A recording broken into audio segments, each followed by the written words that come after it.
Assalomu alaykum қазақ елі.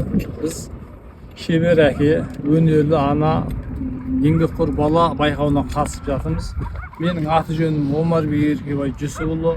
Менің ұлым Ерсайын Жүсіп Еркебайұлы. Assalamualaikum. Sizlerge men Kokbar жайлы ат жайлы айтып беремін. Kokbar дегенimiz тек қана спорттық ойын емес. Бұл жерде атты бақтай, ат көкпарға атты бақпаудың өзі үлкен өнер. Аттың жем-жемін беріп, жал құйрығын тарап, таң асты көкпарға дайындай білудің өзі үлкен қажеттілік етеді. Бұл көкпарға ата-бабамыз ежелден шауып келе жатқан көкпарымыз. Жаугершілік заманда аттың жалында, түйенің қоңында осы ұлан байтақ елімізді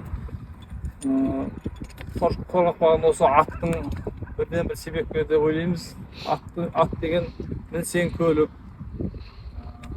ішсең қымыз, сусын. Ерсайын, өскенде кім боласың сен? Көкпаршы болам. Fotoğrafını görürken, o men adem tur.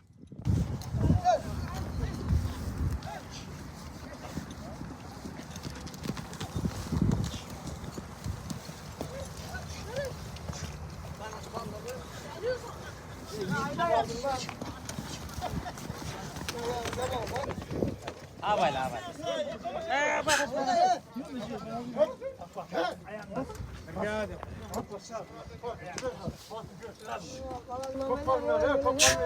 Filmini video çek. Korkmazsın mı? Filmden stop alende.